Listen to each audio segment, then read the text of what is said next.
así todos juntos?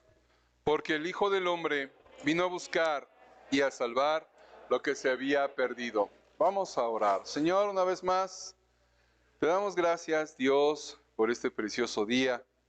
Gracias por la oportunidad que nos brindas de poder reunirnos. Gracias por el privilegio de poder tener un lugar, de poder tener una iglesia. Ayúdanos siempre en nuestro corazón a apreciarlo, valorar, que apreciemos, que te queramos, que te amemos un poquito más. Yo te ruego, te imploro que de mi mente, de mi corazón y de mi boca, quites toda palabra inútil, simple, que no tenga que ver con esta. Y que tú uses, Señor, esta lección, usa, Señor, tu palabra para crecimiento, para madurez. Y de igual forma, si todavía no te conoce como Salvador, que el Evangelio resplandezca en su corazón y el día de hoy venga a los pies de Jesús. Dejamos pues este tiempo en tus manos, en el precioso nombre de Cristo. Amén. Puede tomar asiento, muchas gracias. La ocasión anterior nos quedamos en Lucas 1:36 y vimos cómo llegó el ángel y le anunció a María, pues que ella había sido la indicada, el instrumento para la concepción del Señor y el nacimiento del Señor. Y también Lucas nos narra estas escenas y bueno, claro que podemos aprender bastante de esto. Ya una vez que el ángel le anuncia a María la manera en que ella iba a concebir, del versículo 35, en donde el ángel respondiendo a la pregunta de María de cómo será esto, el versículo 35 dice de Lucas 1, respondiendo el ángel le dijo, el Espíritu Santo vendrá sobre ti y el poder del Altísimo te cubrirá con su sombra, por lo cual también el santo ser que nacerá será llamado Hijo de Dios. Y bueno, veíamos este versículo en donde nos damos cuenta que el Señor Jesucristo nunca ha tenido que ver con el pecado. Y de igual forma en su concepción no tuvo que ver con el pecado. De aquí del versículo 35, nos vamos al versículo 36. Y 36 y 37 dice así, y he aquí, tu parienta Elizabeth, ella también ha concebido hijo en su vejez, y este es el 6º mes para ella, la que llamaban estéril, porque nada hay imposible para Dios. Aquí le está haciendo partícipe, le está dando la noticia el ángel a María de que su pariente, en este caso se puede suponer que son primas, Elizabeth y María, también ha concebido, la que llamaban estéril. Y el 37 dice, porque nada hay imposible para Dios. Y aquí vemos lo que comenzamos a ver del anuncio que el ángel le dio a Zacarías, el nacimiento de Juan el Bautista, que también fue un hecho milagroso, por supuesto, porque Elizabeth era estéril. Pero a diferencia del nacimiento del Señor, este no fue un nacimiento virginal. Aquí la frase que tenemos del ángel en el versículo 37, nada hay imposible para Dios, bastante y por supuesto muy apropiada y expresa una verdad a la que nosotros necesitamos aferrarnos, expresa una verdad a la que nosotros necesitamos y debemos confiar, en donde nada hay imposible para Dios. Sin embargo, aquí cabe esta frase, sin embargo, es necesario enfatizar y hacer mención que llega a suceder que esta frase, nada hay imposible para Dios, que es absoluta y es verdadera, pero llega a suceder que algunos distorsionan el significado de esta afirmación. Nada hay imposible para Dios cuando Él ha determinado hacer algo. Nada hay imposible para Dios cuando Él ha determinado hacer algo. Pero sucede que en ocasiones ese versículo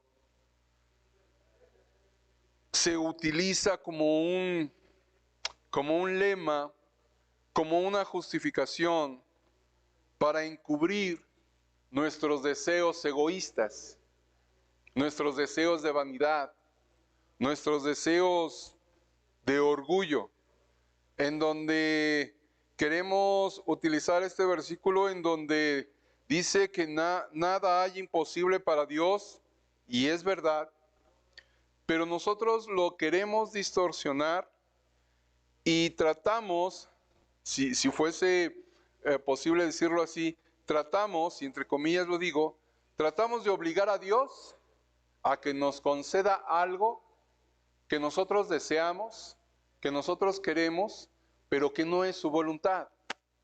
Entonces es importante entender esto. Ciertamente nada hay imposible para Dios, pero nosotros no debemos de aferrarnos a esto para cumplir nuestros deseos egoístas, nuestros deseos no correctos. Señor, quiero yo un negocio que me va a dar mucha ganancia. Y no es que Dios esté peleado con nuestro bienestar de ninguna manera. Yo creo que Él, mucho más que nosotros, desea nuestro bienestar. Pero, ¿acaso será su voluntad? Señor, dame ese trabajo. En ese trabajo voy a tener un buen puesto, voy a tener un buen salario, voy a tener muchas cosas, Señor, que de ese puesto, de ese trabajo, pues vamos a prosperar yo y mi casa. Pero ¿es su voluntad? ¿Es su voluntad? Señor, dame ayúdame a terminar este proyecto, ayúdame a terminar este plan, lo dejo en tus manos. Cuando ciertamente muchas veces nosotros ya lo concebimos, ya lo diseñamos, pero jamás le preguntamos a Dios. Y jamás pedimos su autorización. Jamás pedimos ni escudriñamos y jamás nos atrevimos a leer la Biblia para ver los principios del Señor y darnos cuenta si verdaderamente es el plan de Dios que se cumpla ese plan para mi vida, ese proyecto para mi vida. Y resulta que nos colgamos de esta frase, de este versículo, de esta verdad, pero para dar satisfacción a nuestros deseos egoístas. Es verdad, nada hay imposible para Dios, nada, cuando Él ha determinado hacer algo. Y aquí nuevamente cabe hacer mención que la voluntad de Dios es buena y agradable y es para nuestro beneficio y para su gloria principalmente.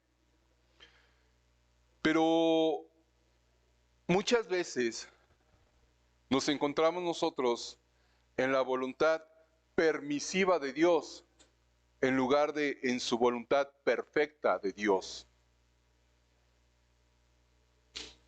Lo que Dios quiere para nosotros es que se cumpla su voluntad perfecta, no su voluntad permisiva, en donde en su misericordia y en su bondad nos permite llevar a cabo ciertos planes, cuando no es su voluntad para nosotros. Pero bueno, es lo que quiero mencionar al respecto de este versículo. Nada hay imposible para Dios. Y eso es cierto. En el versículo 38, continuando, dice así: entonces María dijo: he aquí la sierva del Señor, hágase conmigo conforme a tu palabra. Y el ángel se fue de su presencia. Aquí María está aceptando participar en el nacimiento del Señor y María se sujeta al plan divino. Por ello se llamó la sierva del Señor. Y este versículo revela y nos da a conocer la sumisión de María a la voluntad de Dios. En el versículo 39 cambia la escena y leemos: en aquellos días, levantándose María, fue deprisa a la montaña, a una ciudad de Judá, y entró en casa de Zacarías y saludó a Elizabeth. Y aconteció que cuando oyó Elizabeth la salutación de María, la criatura saltó en su vientre y Elizabeth fue llena del Espíritu Santo. Lo que estamos pues leyendo aquí es de un carácter claro, milagroso, y no tiene sentido ni utilidad el tratar de ofrecer una explicación natural. Vemos un pasaje milagroso y así es. Las únicas opciones son creer lo que nos narra Lucas en este pasaje o no creerlo. Punto. No metiéndonos en tratar de dar explicaciones, en tratar de dar razones, no, sino es lo que nos dice el Señor. A veces uno se puede sentir abrumado al escuchar a algunos que tratando de aparentar un supuesto nivel intelectual, académico, intentan presentar explicaciones a los milagros expuestos en la Biblia. Y ciertamente Dios no necesita que personas traten de explicar sus milagros. Los milagros son y es por el poder de Dios y es para mostrar quién es Él. Dichos milagros se aceptan o no. Y lo que sucedió en estos versículos es evidentemente un milagro. Elizabeth y Zacarías vivían probablemente en la región montañosa situada alrededor de Jerusalén. María fue a visitar a su prima, a su pariente, fue a visitarla no con una actitud de escepticismo, no con una actitud de duda, sino con alegría, con gozo, para confirmar lo que se le había anunciado, ciertamente ya creyéndolo. Cuando María llega y saluda a Elizabeth, esta mujer es llena del Espíritu Santo y la criatura salta en su vientre. Yo estoy seguro que fue una experiencia preciosa de maternidad. Los versículos siguientes nos introducen a una de las primeras canciones presentadas en este Evangelio de Lucas. Cuando hablamos de la introducción del Evangelio de Lucas, dijimos que además de doctor, además de médico, podemos decir que Lucas fue un poeta, ya que nos dejó las primeras canciones de la Navidad y nos narra el pasaje de la Navidad de una manera muy detallada, muy pintoresca, Lucas. Esta canción brota de los labios de Elizabeth y se lee en el versículo 42. Y exclamó a gran voz y dijo: bendita tú entre las mujeres y bendito el fruto de tu vientre. ¿Por qué se me concede esto a mí, que la madre de mi Señor venga a mí? Porque tan pronto como llegó la voz de tu salutación a mis oídos, la criatura saltó de alegría en mi vientre. Y bienaventurada la que creyó, porque se cumplirá lo que le fue dicho de parte del Señor. Poco se nos dice, no hay mucha información, poco se nos dice en la Biblia sobre Elizabeth. Pero pues bueno, ella canta la primera canción del Nuevo Testamento. Y por supuesto es importante mencionarlo. Como mujer mayor que era Elizabeth, ella estaba animando a María, que era joven. Elizabeth ya había vivido muchos años, creyendo en Dios, por supuesto, y agradándole con su vida. Lo podemos ver por la forma en que Lucas narra cómo era la vida de Zacarías con su esposa, una vida de consagración, de dedicación, de servicio. Bueno, no por nada Zacarías siendo levita e hijo de Aarón. Ahora, en una actitud muy humana y humilde, estaba asegurándole que habría un cumplimiento de lo que Dios le había revelado. Realmente, ya a estas alturas de la historia, realmente María en este punto, por supuesto que necesitaba todo el estímulo que Elizabeth pudiera darle como mujer mayor. Observemos que la llamó Madre de mi Señor. Madre de mi Señor. Lo vemos en el 43. cuando Elizabeth pregunta, ¿por qué se me concede esto a mí? Que la madre de mi Señor venga a mí.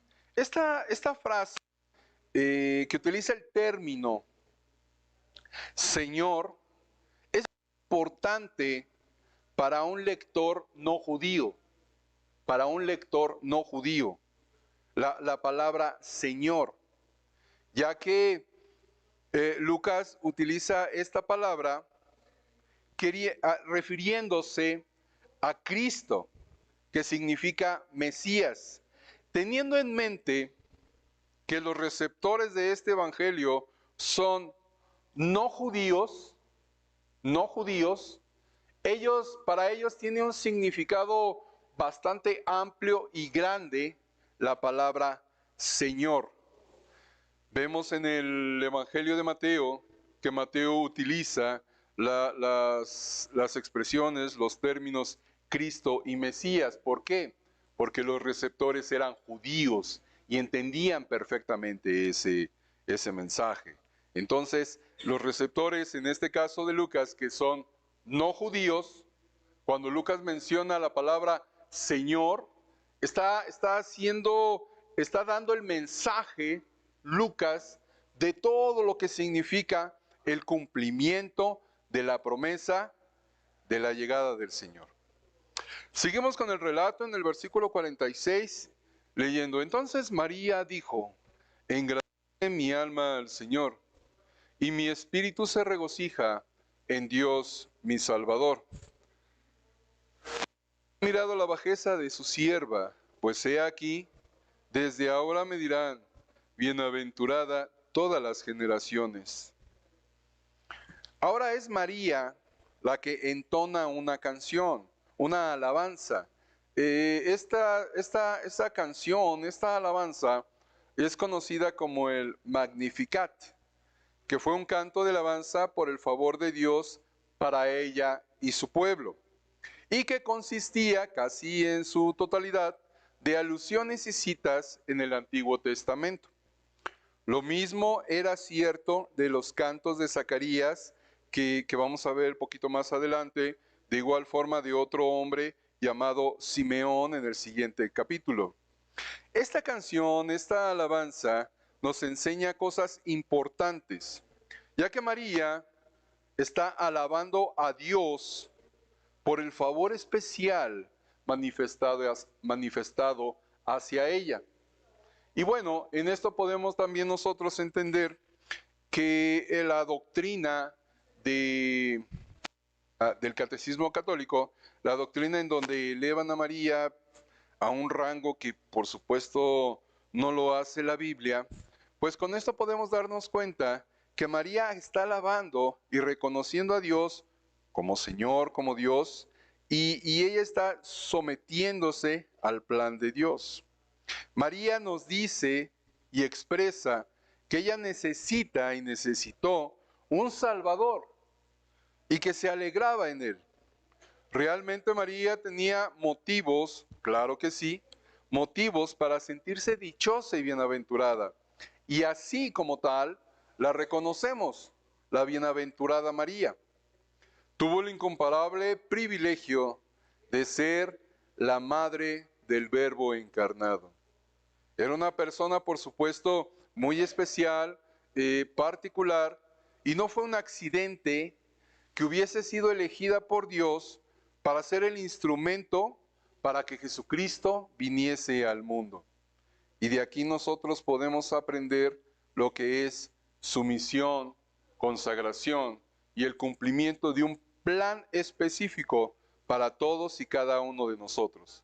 Aunque llegue el instante, y yo creo que debemos de sentirnos así siempre, de sentirnos insignificantes. Pero para Dios tenemos un plan particular, especial, un plan perfecto, que depende de nosotros, si se puede decir de esta forma, que depende de nosotros que tenga su cumplimiento. Entonces, este es el designio de Dios y podemos ver que Él no comete errores y que nada hay imposible para Él. Hasta este instante podemos darnos cuenta que todo se cumple conforme a su voluntad, y todos se encajan en su misión para que su plan se lleve a cabo. Versículo 49 dice así: porque me ha hecho grandes cosas el poderoso, santo es su nombre, y su misericordia es de generación en generación. A los que le temen, hizo proezas con su brazo, esparció a los soberbios en el pensamiento de sus corazones. Quitó de los tronos a los poderosos y exaltó a los humildes. A los hambrientos colmó de bienes y a los ricos envió vacíos. Socorrió a Israel su siervo, acordándose de la misericordia, de la cual habló a nuestros padres, para con Abraham y su descendencia para siempre. En esta parte de esta canción, de esta alabanza, María está exaltando la santidad de Dios. Versículo 49, santo es su nombre, santo es su nombre. Es la naturaleza de Dios, es el atributo de Dios, es el nombre de Dios, santo. Recordemos que Isaías dice santo, santo, santo, cuando los ángeles le alaban. De igual manera hace mención aquí María de la misericordia del Señor, versículo 50, y su misericordia es de generación en generación. Y hay una frase aquí, amigos, hermanos, muy que es como un eslabón. Esta frase está en el versículo 51, donde dice: hizo proezas con su brazo. Esta frase de hizo proezas con su brazo, quiero yo hacer referencia a Isaías 53, vamos allá. Isaías 53, el capítulo del siervo sufriente del Señor. Y quiero yo comentarlo de esta manera. En Isaías 53, 1, dice así: ¿quién ha creído nuestro anuncio? ¿Y sobre quién se ha manifestado el brazo de Jehová? Bueno, aquí Isaías está haciendo mención del brazo de Jehová, del brazo del Señor. Y después de esta frase en Isaías, comienza inmediatamente a revelar al Cordero de Dios, al Verbo encarnado, al siervo sufriente. Y todo el 53, después de este par de preguntas, en el versículo 1, hace mención del Señor Jesucristo. Bueno, Isaías comienza a revelar al Cordero de Dios, al Verbo encarnado, que quita el pecado del mundo. Y vemos que Dios muestra la fuerza de su brazo y revela su poder y su amor en la salvación que ha provisto a la humanidad. En esta parte que María menciona del 51, hizo proezas con su brazo, comienza ella a mencionar varias cosas, entre las cuales está la promesa que el Señor hizo a Abraham en el versículo 55. Y hermanos, es una cosa preciosa e interesante, en el sentido de que Lucas, en su narración, después de esta frase, nos expresa el cumplimiento de Dios en la venida del Señor, en el nacimiento del Señor, en el sacrificio del Señor y en su resurrección, por supuesto. Y es exactamente la misma forma del capítulo 53 de Isaías, cuando habla del brazo de Jehová, del poder del Señor, y comienza a revelar al siervo sufriente, que es el Señor Jesucristo, quien sufrió en la cruz del Calvario, quien murió en la cruz del Calvario y resucitó para nuestra justificación. Hermanos, esto no es una casualidad. Es el cumplimiento de Dios, en donde todas las partes se acomodan para revelar a la persona de Jesucristo, a la persona de Jesucristo. Y esta parte, hermanos, de verdad que debe de nosotros, debe de conmovernos y debe de animarnos a seguir adelante creyendo en el Señor. Seguir adelante sabiendo, como dice el apóstol Pablo, en quién hemos creído. Hemos creído en aquel en donde se cumplieron todas las promesas y todas las partes se fueron acomodando, todas las condiciones se fueron dando para la revelación de la persona de Jesucristo. Y es en Él en quien hemos creído, gracias a Dios. Todo esto, cuando lo vemos, no a detalle, pero de manera general, y como nos lo narra Lucas, pues hermanos, debe de alegrarnos, debe de emocionarnos, debe de animarnos, de poder decir, yo sé en quién he creído. Después de esta alabanza, de esta canción que expresa María, en el versículo 56 dice así: y se quedó María con ella como 3 meses, después se volvió a su casa. Cuando a Elizabeth se le cumplió el tiempo de su alumbramiento, dio a luz un hijo, y cuando oyeron los vecinos y los parientes que Dios había engrandecido para con ella su misericordia, se regocijaron con ella. Aconteció que al 8º día vinieron para circuncidar al niño, y le llamaban con el nombre de su padre, Zacarías. Pero respondiendo su madre, dijo, no, se llamará Juan. Le dijeron, ¿por qué? No hay nadie en tu parentela que se llame con ese nombre. Entonces preguntaron por señas a su padre, ¿cómo le quería llamar? Y pidiendo una tablilla, escribió diciendo, Juan es su nombre. Y todos se maravillaron. Al momento fue abierta su boca y suelta su lengua, y habló bendiciendo a Dios.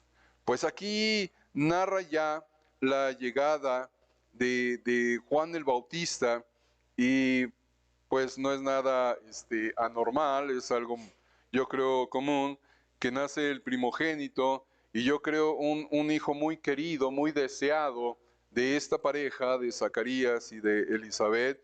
Pues yo me imagino cuando bebé comenzaron a llamar al bebé Zacarías como su papá, pero no, su nombre es Juan. Y después de que Zacarías pudo confirmar el nombre de su hijo, Juan, pues fue suelta su lengua y él comenzó a alabar a Dios, alegrándose, por supuesto, junto con todos los demás, por el nacimiento del niño. Y este niño viene a cumplir un papel muy importante en la revelación, ya cuando llega a su ministerio público del Señor Jesucristo, en la revelación de su persona. De hecho, cuando lo presenta, cuando Juan el Bautista dice, he aquí el Cordero de Dios que quita el pecado del mundo. Y yéndonos un poquito más adelante, ya adultos, tanto Juan como el Señor, esta situación de que Juan el Bautista presenta al Señor Jesucristo como el Cordero de Dios, claro que todos los oyentes en ese instante entendieron perfectamente la referencia de por qué lo estaba presentando como el Cordero de Dios. En su mayoría, cuando Juan el Bautista predicaba ahí en el Jordán, en su mayoría eran judíos. Y cuando él dice el Cordero de Dios, ellos entendieron perfectamente la serie de instrucciones que el Señor dejó establecido para su pueblo, la manera para reconciliarse con Él, ¿cómo? Presentando un sacrificio. De tal forma que cuando Juan el Bautista presenta al Señor y dice aquí el Cordero de Dios, todos identificaron, claro, es el prometido, es el Mesías, es el que quita el pecado del mundo. Gracias a Dios. Ya no hay más sacrificios. Ya el Señor Jesucristo hizo un sacrificio completo, absoluto, vasto y suficiente para todos y cada uno de nosotros. para todos y cada uno de nosotros. Él nos da la promesa de vida eterna. Él nos perdona de nuestra maldad. Él nos redime, Él nos salva, Él nos justifica. Mas es necesario, como también predicó Juan el Bautista, que nosotros nos arrepintamos y vengamos al Señor. Creamos en Él para que podamos tener redención y podamos tener perdón de pecados y que nuestro nombre sea escrito en el libro de la vida. Miren, hermanos, todas estas historias preciosas, preciosas realmente, que comenzamos a ver aquí en el libro de Lucas, tienen un propósito. Un propósito, mi salvación. Y su salvación también. Su salvación. Todas estas cosas se estaban acomodando para su salvación. Todas estas cosas tuvieron su propósito para su salvación. ¿Qué va a hacer usted? ¿Va a despreciar ese sacrificio? ¿Va a despreciar al Señor? ¿O se va a dar cuenta de la necesidad que tiene y que Cristo quiere satisfacer y satisface esa necesidad? El apóstol Pablo escribe allí en Romanos 10. Romanos 10, versículo 9. Que si confesares con tu boca, Jesús es el Señor. ¿Recuerdan cómo Lucas hablaba del Señor dirigiéndose a los no judíos, entendiendo un término de autoridad, un término de alguien que tiene control de todo, un término de quién es el Señor? Y el apóstol Pablo escribe que si confesares con tu boca que Jesús es el Señor y creyeres en tu corazón que Dios le levantó de los muertos, dice, serás salvo. No tal vez, no probablemente o a lo mejor, serás. Versículo 10, porque con el corazón se cree para justicia, pero con la boca se confiesa para salvación.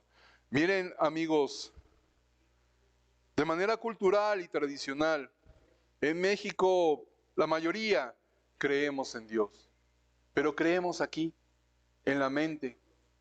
Lo que Dios nos dice es que debemos de creer acá, de todo nuestro corazón, y arrepintiéndonos, venir a Él y confesarle como nuestro Señor, nuestro Dios, nuestro Salvador, y Él nos da el regalo de la salvación. Y todas esas historias preciosas que antecedieron, que fueron junto con y después del nacimiento del Señor, van a tener su cumplimiento, su salvación. ¿Qué va a hacer usted? Vamos a orar. Señor Dios, te damos gracias por este tiempo. Gracias te doy, Señor, por la atención de cada oyente, rogándote, Señor, que tú hagas la obra. Yo te pido, Señor, que esto nos anime a tener una vida de consagración, de fidelidad, de servicio. Y yo te pido, Señor, que para aquella persona que todavía no te conoce como Salvador, que le anime a venir a tus pies, que se arrepienta de sus pecados, de su maldad, que se dé cuenta de su necesidad y que tú le salves. Haz la obra, Señor, que ningún poder humano puede hacer. Da crecimiento, salva las almas. Te damos las gracias por este tiempo, rogándote también de tu bendición para el servicio que sigue. En Cristo Jesús te lo rogamos, te lo imploramos. Amén, Señor. Amén.